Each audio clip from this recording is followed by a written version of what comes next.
नामापुर दरियापर गांव में पहले से घात लगाए अपराधियों ने इस पूरी घटना को अंजाम दिया। ये बड़ी खबर आपको बता रहे हैं। 8 से 10 की संख्या में अपराधियों ने अंधाधुंध फायरिंग कर दी है और प्रभात कुमार चौधरी और साथ ही साथ उसके एक साथी सन्नी की गोली मारकर हत्या की गई है। गैंगवार में हत्या की आशंका जताई जा रही है। मिली जानकारी के अनुसार अपने 4 साथियों के साथ प्रभात चौधरी नामपुर दरिया पार गांव गए हुए थे और इसी दौरान बागमती नदी पर बना रहे पुल के पास अपराधियों ने उन्हें घेरा है, फायरिंग शुरू कर दी है। बताया जा रहा है कि गाड़ी जैसे ही रुकी और प्रभात उसके साथ ही सन्नी गाड़ी से निकले, ताबड़तोड़ फायरिंग की चपेट में आ गए। घटनास्थल से 2 लोडेड मैगजीन खोखा बरामद हुए हैं। डबल मर्डर की इस वारदात को गैंगवार से जुड़कर भी देखा जा रहा है। उन पर हमला किया गया था। हाँ, यहाँ कोर्ट में हमला हुआ था। इसमें लोगों पुलिस भी, लोगों दरोगा भी सस्पेंड हुए थे। दरोगा के मिली भगत से हुआ था। उसमें क्या लग रहा है उसी विवाद के कारण हो सकता है वही भाई विवाद है। 2 करोड़ का टेंडर हुआ था उसमें। टिकट है, सैमसंग टिकट है। पुलिस उसको लिपापोती करके पहला केस को खत्म कर दिया। चकमेसी थाना क्षेत्र में नामापुर गांव है। हम लोग को सूचना मिली थी कि यहाँ एक व्यक्ति को गोली मार दिया गया है। जब हम लोग यहाँ पर आए तो छानबीन किए तो पता चला कि चकहेदर का रहने वाला प्रभात चौधरी को गोली मार दिया गया है और इसके पीछे जो लोग हैं उनका नाम बताया गया है। हम लोग छापेमारी भी कर रहे हैं। ये गैंगवार है सर या हत्या? अभी इसमें बहुत सारी बातों को बताया जा रहा है। हम लोग उस पर छानबीन करके। समस्तीपुर सदर अनुमंडल 2 क्षेत्र के चकमहसी थाना अंतर्गत नामापुर दरिया पार गांव में डबल मर्डर से सनसनी फैल गई। प्रभात चौधरी और सन्नी कुमार को बदमाशों ने गोली मारकर हत्या कर दी। हत्या की वारदात के बाद पुलिस घटनास्थल पर पहुंचकर मामले की तफ्तीश में जुटी हुई है और मिली जानकारी के मुताबिक घटनास्थल से पुलिस ने 2 मैगजीन और कई खोखे भी बरामद किए हैं। बताया जाता है कि इस आपराधिक वारदात को अंजाम देने के पीछे करीब 8 से 10 की संख्या में अपराधी थे जो वहां पहले से घात लगाकर बैठे हुए थे। वर्ष 2023 में समस्तीपुर कोर्ट परिसर में भी प्रभात चौधरी पर पेशी के दौरान फायरिंग की घटना हुई थी जिसमें वो बाल बचे थे और इस हत्या के वारदात के बाद दरभंगा प्रक्षेत्र के डीआईजी भी मौके पर पहुंचे और पूरे मामले की जानकारी ली। घटना को गैंगवार से भी जोड़कर देखा जा रहा है। अब देखने वाली बात होगी कि पुलिस की तफ्तीश में क्या कुछ मामला सामने आता है। Mukesh Kumar, news 18 network, Samastipur. बढ़ते आगे अगली खबर समस्तीपुर से ही है, जहां बंगरा थाना क्षेत्र में गद्दोपुर गांव में आपसी विवाद में एक युवक की चाकू मारकर हत्या हो गई। मृतक की पहचान मोहम्मद सद्दाम के रूप में की गई है, जो दिल्ली में जूता चप्पल का कारोबार करते थे और मुहर्रम के मौके पर गांव आए हुए थे। मंगलवार की रात घर लौटते समय कुछ लोगों ने उन्हें घेरकर मारपीट की, सीने में चाकू मार दिया। गंभीर परिस्थिति में उन्हें अस्पताल में भेजा गया, जहां डॉक्टरों ने उन्हें मृत घोषित कर दिया है। पुलिस ने शव को पोस्टमार्टम के लिए भेजा है। इस मामले की जांच पड़ताल लगातार जारी है। आरोपियों की गिरफ्तारी के लिए छापेमारी की जा रही है। डैगर निकाल दिया, पिस्टल निकाल दिया। इसका नाम अरमान है और उसका अर्जू है और मुश्ताक है। उसके बाद अरमान अपाचू ये है। इसका नाम क्या है? पचुआ नाम क्या है? दुलारे है। कहाँ पे घटना घटी है? ये घटना गद्दोपुर पावर हाउस छुरा से मारा है टाइगर से। 9 नंबर वार्ड है, थाना बंगड़ा। हाँ जी, थाना बंगड़ा। कोई विवाद भी चल रहा था क्या? कोई विवाद नहीं, इसका बदला लिया है लोग। अभी भैया मतलब 20 तारीख को वो पिछले महीना वो जुलाई 20 तारीख को मतलब गांव आए थे। तो दोनों दोस्त में मतलब 10 दिन तक बातचीत नहीं हुआ। फिर 10 दिन बाद दोनों में पता नहीं वो मतलब इनको बहलाए फुसलाए होंगे तो फिर बातचीत होने लगा। आज जो घटना हुआ है तो इनको बहला फुसला के वो 6 बजे वो पावर हाउस चौक पे ले गए और वो पूरा मतलब सेटिंग किया होगा कि कैसे इसको मरना है, कैसे क्या करना है। तो वो मतलब 9 बजे करीब में कोई बात मतलब आपस में छिड़ी है और सीधा मतलब इन पे हमला होने लगा। हमला जो किया है उनका नाम है मोहम्मद महबूब, मोहम्मद मुश्ताक और मोहम्मद दुलारे, ये सब नाम है।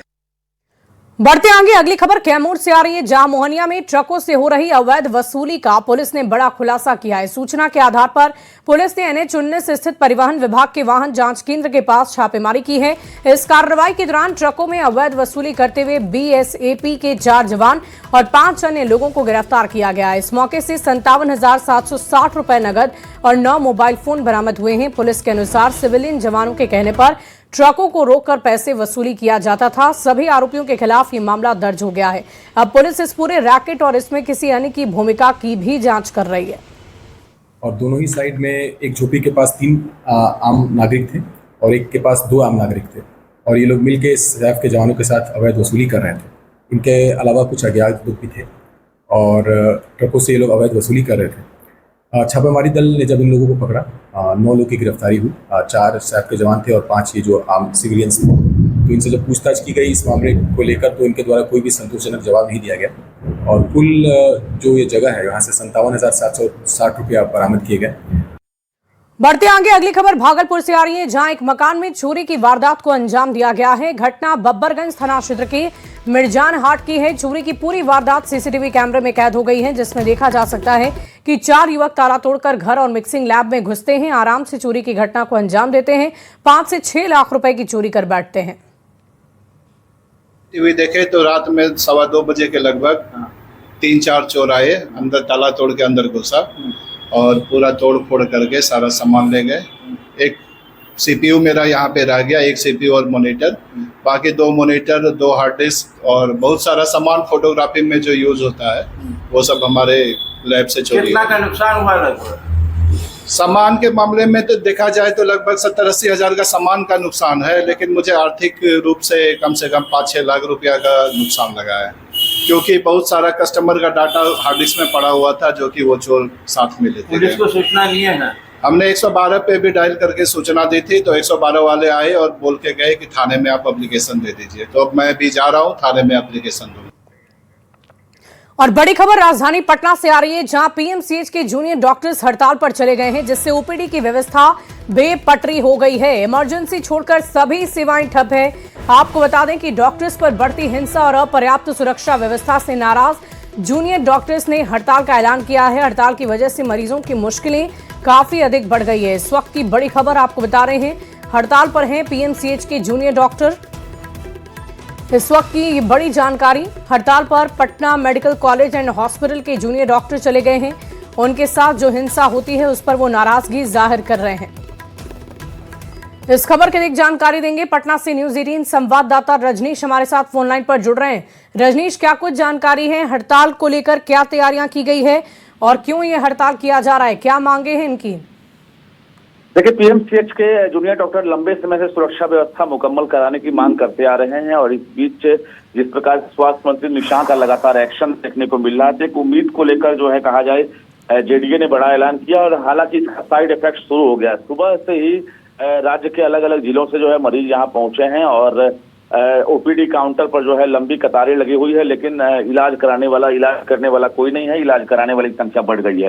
हालांकि कुछ सीनियर डॉक्टर ने मोर्चा जरूर संभाला है, लेकिन स्थिति अभी कहा जाए कि सामान्य नहीं हो सकी है, क्योंकि सभी जूनियर डॉक्टरों ने काम बंद कर दिया है। यहाँ तक कि OPD के साथ साथ OT भी ठप कर दिया है। ऑपरेशन नहीं हो सकेगा अब, क्योंकि इनकी जो मांगे हैं, खासकर PG रेजिडेंट डॉक्टरों के स्टाइपेंड बढ़ाने के साथ साथ सीनियर रेजिडेंट के वेतन संशोधन में जो विलंब हो रहा है उसको लेकर नाराजगी है। पर्याप्त संख्या में ट्रेंड सुरक्षा कर्मियों की तैनाती और जो चिकित्सकों के साथ लगातार मारपीट या हिंसा की घटनाएं होती है, केस दर्ज नहीं होता है, इसको लेकर नाराजगी। साथ ही आवश्यक दवाएं, उपकरण, जांच सुविधाएं, ICU बेड बढ़ाने की को लेकर ये तमाम जो डिमांड है, इसको लेकर जूनियर डॉक्टर जो हैं एक आक्रोशित हो गए हैं। हालांकि कुछ देर के बाद प्रोटेस्ट भी करने वाले हैं जूनियर डॉक्टर गोलबंद होकर।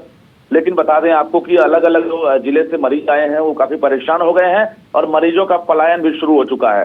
तो कहीं ना कहीं अब राज्य सरकार को यानी स्वास्थ्य विभाग को तुरंत संज्ञान लेना होगा, क्योंकि सूबे का सबसे बड़ा मेडिकल कॉलेज है और इसके बाद इसका साइड इफेक्ट बाकी मेडिकल पर भी पड़ सकता है, क्योंकि JDA एकजुट है और बाकी मेडिकल कॉलेज में भी JDA स्ट्राइक कर सकता है। तो इसको लेकर पहले ही पहल करनी होगी। शुभली और रजनीश, हम आपसे ये भी जानना चाहेंगे कि पहले नर्सों ने भी हड़ताल किया था, वो लौटी, क्या हाल फिलहाल में कोई इस तरह की घटना हुई है, हिंसा हुई है इनके साथ, क्या मरीजों के परिजन की तरफ से हो रही हिंसा की ये बात कर रहे हैं या फिर किस तरह की सुरक्षा की मांग इनकी तरफ से की जा रही है? देखिए, नर्सों ने कल बड़ा आरोप लगाया था कि जो खासकर पीजी इंटर्न हैं उनके द्वारा जो है नर्स के परिजनों की पिटाई की गई थी और नर्स के पति की मौत जो हुई है लापरवाही से हुई है। उसके बाद प्रोटेस्ट हुआ था, हालांकि नर्सें मान गई अधीक्षक के समझाने बुझाने के बाद, लेकिन जूनियर डॉक्टर जो है सुरक्षा का हवाला देकर हड़ताल पर चले गए हैं। तो कहीं ना कहीं व्यवस्था बेपटरी हो गई है और जो मरीज हैं वो पलायन कर रहे हैं। इलाज लगभग ठप हो चुका है, इमरजेंसी सेवा बहाल है, लेकिन ओपीडी और ओटी सेवा ठप हो गई है। सुबह चलिए, बहुत शुक्रिया रजनीश हमारे साथ जुड़ने के लिए, तमाम जानकारी के लिए। ये तस्वीरें भी हम आपको Patna medical college and hospital से दिखा रहे हैं, जहां पहले नर्सों ने हड़ताल की और उसके बाद अब जूनियर डॉक्टर्स किसी भी तरीके से काम पर लौटने को तैयार नहीं है। उनका कहना है कि वेतन, साथ ही साथ सुरक्षा, कुछ ऐसे प्रमुख मुद्दे हैं जिसको लेकर आज वो हड़ताल पर हैं। और ऐसे में जो मरीज दूर दूर से बिहार के सबसे बड़े सरकारी अस्पताल में दिखाने के लिए पहुंच रहे हैं, उन्हें बेहद परेशानी हो रही है। डॉक्टर्स के साथ हो रही हिंसा पर यह नाराजगी जूनियर डॉक्टर्स की तरफ से जाहिर की जा रही है। ना सिर्फ ओपीडी बल्कि ओटी को भी, यानी ऑपरेशन थिएटर को भी ठप कर दिया गया है और ऐसे में लोगों को भारी परेशानी का सामना करना पड़ रहा है। और देखिए, इस खबर के अधिक जानकारी के लिए न्यूज़ 18 संवाददाता पटना से विनीता मिश्रा इस वक्त हमारे साथ सीधे रुक कर रही हूं मैं विनीता, क्या कुछ तस्वीरें इस वक्त आप दिखा पाएंगी? क्या आप इस वक्त पीएमसीएच परिसर में ही मौजूद हैं? बिल्कुल शुभी, इस वक्त पीएमसीएच परिसर में हम मौजूद हैं और यहाँ पे जूनियर डॉक्टर के हड़ताल के बाद जो व्यवस्थाएं हैं वो पूरी तरीके से ठप नजर आ रही है। और यहाँ देख सकते हैं कि जो बोर्ड है वो भी लगा दिया गया है, यानी स्ट्राइक की जो तस्वीर है वो यहाँ नजर आ रही है और तमाम जूनियर डॉक्टर यहाँ पर मौजूद हैं। और सबसे ज्यादा परेशानी मरीजों को हो रही है। जूनियर डॉक्टर हड़ताल पर हैं और उसकी तस्वीर यहाँ पीएमसीएच में आपको साफ तौर पर नजर आ रही है। और ये जो तमाम जूनियर डॉक्टर, हम इन्हीं से बातचीत करते हैं। आप लोग यहाँ जूनियर डॉक्टर हैं, हड़ताल आप लोगों का क्या मांग है? यहाँ मांग यही है कि हम लोग की रिस्पेक्ट की जाए। आप लोगों का हड़ताल है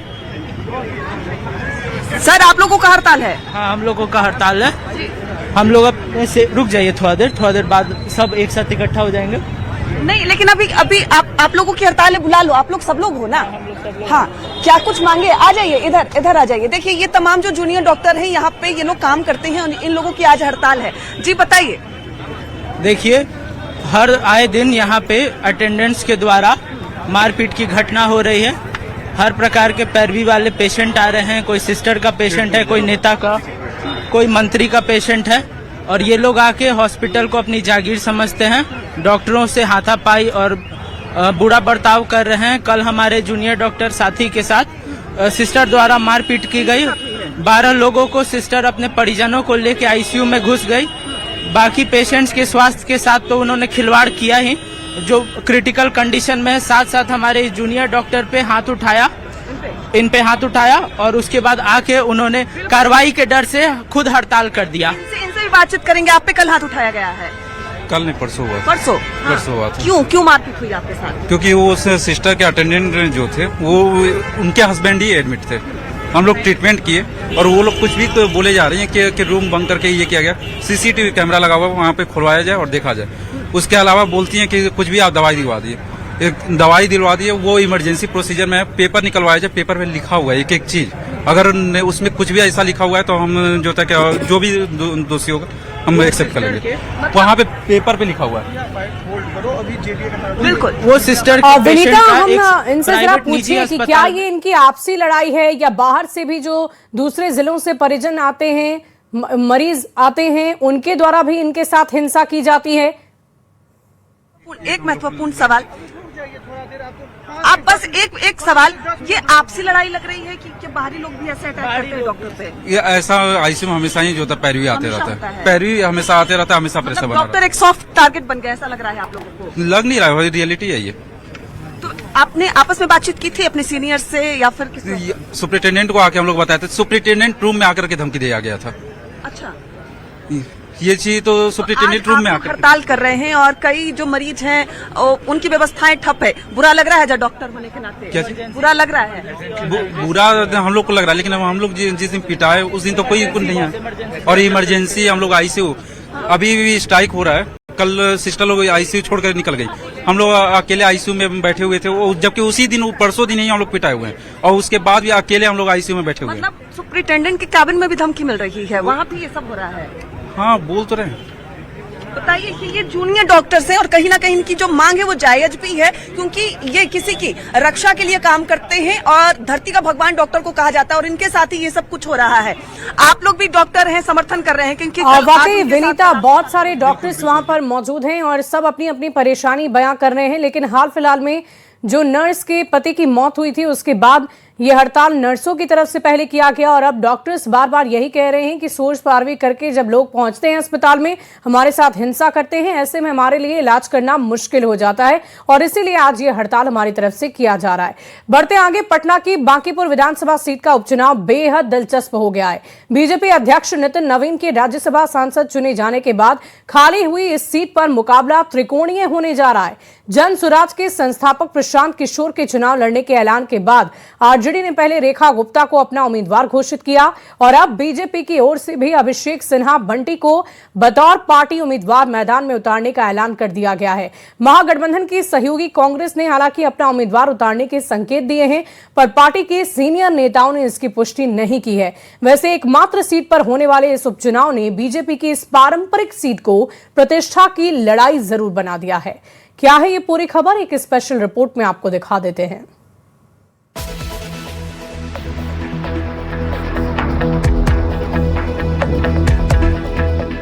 बिहार में एकमात्र विधानसभा सीट पर होने जा रहे उपचुनाव की वीआईपी पटना की बांकीपुर सीट से बीजेपी ने संगठन के पुराने कार्यकर्ता पर भरोसा जताते हुए प्रदेश युवा मोर्चा के उपाध्यक्ष अभिषेक सिन्हा बंटी को पार्टी का कैंडिडेट बनाया है। अभिषेक पटना महानगर युवा मोर्चा के अध्यक्ष रह चुके हैं। इसके अलावा वे मंडल मंत्री और महामंत्री की जिम्मेदारी भी संभाल चुके हैं। अभिषेक सिन्हा बंटी करीब 27 साल से बीजेपी कार्यकर्ता के तौर पर अपनी जिम्मेदारी निभा रहे हैं। बांकीपुर से बीजेपी उम्मीदवार बनाए जाने पर मुख्यमंत्री सम्राट चौधरी ने उन्हें शुभकामना दी है और कहा है कि जनता का आशीर्वाद अभिषेक जी को जरूर मिलेगा और वे पार्टी के लिए ऐतिहासिक जीत हासिल करेंगे। बीजेपी अपनी जीत के लगातार दावे कर रही है, तो वहीं महागठबंधन के दो सहयोगी आरजेडी और कांग्रेस इस उपचुनाव में एक दूसरे के खिलाफ ही हमलावर है। बांकीपुर में आरजेडी के प्रत्याशी उतारने पर कांग्रेस आग बबूला है और सहयोगी पर गठबंधन धर्म नहीं निभाने का आरोप लगा रही है। इधर आरजेडी का दावा है कि गठबंधन में कहीं कोई दिक्कत नहीं, जो भी भ्रम की स्थिति है उस पर सभी दलों के बड़े नेता आपस में बैठक कर मामला सुलझा लेंगे। किसको हकीकत नहीं पता है कि राजद ने आज तक वहां से एक बार भी जीत नहीं दर्ज की। हम 3 बार वहां से जीते हैं। जनता दल ने भी कभी जीत नहीं दर्ज की। हाँ, वाम दलों ने जीत दर्ज की है 2 बार वहां। यह हकीकत भी सबको पता है। देखिए, गठबंधन का एक धर्म होता है और हमें दुख के साथ कहना पड़ रहा है कि हमारे गठबंधन के, हमारे परिवार के एक वरिष्ठ सदस्य ने गठबंधन धर्म का पालन नहीं किया। हम उस गठबंधन में बड़े भाई की भूमिका में निश्चित तौर पर त्याग की प्रत्याशा हम ही से होगी सबको। कहीं कोई नाराजगी नहीं है। बांकीपुर विधानसभा चुनाव में 2025 में भी आरजेडी यहां से लड़ी थी। लगभग 50,000 वोट आए थे, तो ये आरजेडी का सीट था। आरजेडी ने अपना उम्मीदवार यहां से घोषित किया। जो लड़ी थी वही रेखा गुप्ता जी फिर से चुनाव लड़ रही हैं। देखिए, सारे सहयोगी दल हमारे जो भी हैं, सबको हकीकत पता है। वहीं जनसुराज के संस्थापक प्रशांत किशोर बिहार विधानसभा का चुनाव नहीं लड़े थे, पर इस उपचुनाव में अपना दम दिखाने उतर रहे हैं। ऐसे में 30 जुलाई को होने वाले उपचुनाव में कौन बनेगा बांकीपुर का धुरंधर, इस पर सभी की नजरें टिकी हैं। पटना से न्यूज 18 के लिए शैलेंद्र कुमार की रिपोर्ट। देखिए, बांकीपुर से बीजेपी उम्मीदवार बनने के बाद अभिषेक सिन्हा बंटी पटना के बीजेपी ऑफिस पहुंचे, जहां उनका भव्य स्वागत किया गया। अभिषेक सिन्हा बंटी ने उपचुनाव में प्रशांत किशोर को चुनौती मानने से इनकार कर दिया है और उम्मीद जताई जा रही है कि बीजेपी के विश्वास पर वो खरे उतरेंगे। एक सामान्य कार्यकर्ता पर उपचुनाव में भरोसा जताने और उम्मीदवार बनाने पर उन्होंने केंद्रीय नेतृत्व का आभार व्यक्त किया है।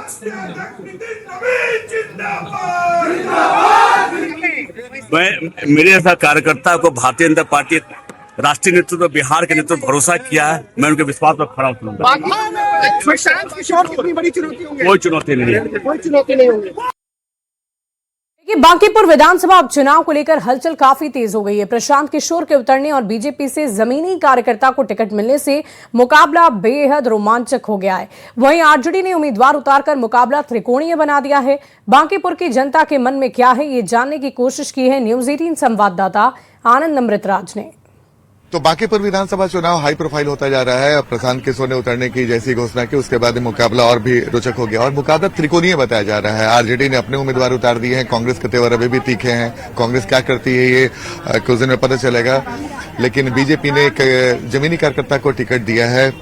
वहीं प्रशांत किशोर भी जनसुराज की तरफ से किस्मत आजमा रहे हैं। ये चाहती हूँ कि भाई शिक्षा महिलाओं के लिए जो सबसे जरूरी चीज है कि उसको सुरक्षा मिले और शिक्षा आगे बढ़े, इसलिए हम प्रशांत किशोर को सपोर्ट करते हैं। देखिए, बांकीपुर में अब कोई लड़ाई नहीं रह गया है।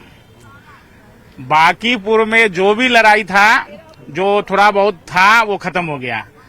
अभिषेक बंटी जमीनी कार्यकर्ता है, हम लोगों का बीच का लड़का है और जुझारू लड़का है। यही भारतीय जनता पार्टी इस निर्णय के लिए जानी जाती है। आम कार्यकर्ता के रूप में निर्णय लेकर भारतीय जनता पार्टी पहले ही जीत अपना घोषित कर दी है। कम से कम 1 लाख वोटों से बंटी कुमार जीतेगा। आम कार्यकर्ता बनाम पार्टी के चीफ को टिकट दिया गया, तो अब लड़ाई तो दिलचस्प है। आम कार्यकर्ता से पार्टी चीफ को लड़ाई करना है और इनका जमीनी मतलब एकदम आम कार्यकर्ता जो घर घर तक पहुंच के अपना पहचान बनाया है। माहौल तो देख रहे हैं कि सबों में जो है अब शिक्षा के प्रति सबसे ज्यादा ये है और व्यवस्था, जो कानून व्यवस्था है वो रहे कायम, तो इसके लिए जो उन लोग को सही लगेगा उसका वो लोग चुनाव करेंगे। ये बंटी जो है ना, अभिषेक कुमार बंटी, एक घर घर का लड़का है, एक किचन तक का लड़का है। हर किसी नल जल गली जो भी कुछ प्रॉब्लम होता था तो बंटी के ही कहा जाता था और बंटी के मार्फत से वो काम हो जाता था त्रिपुर में सर। और इस बीच दरभंगा से एक बड़ी खबर का रुख कर लेते हैं। भ्रष्टाचार पर सम्राट सरकार ने कार्रवाई कर दी है। दरभंगा के केवटी प्रखंड के पूर्व बीडीओ चंद्रमोहन पासवान निलंबित हो गए हैं। पहले केवटी प्रखंड के बीडीओ पद से हटाया और अब बड़ी कार्रवाई की गई। आय से अधिक संपत्ति के मामले में ये कार्रवाई की गई है। ईओयू जांच में 81.03% अधिक संपत्ति का खुलासा हुआ था। प्रारंभिक जांच में 89.13 लाख की आय से अधिक संपत्ति के साक्ष्य पाए गए हैं। उनके 6 ठिकानों पर 27 मई को ईओयू की तरफ से छापेमारी की गई।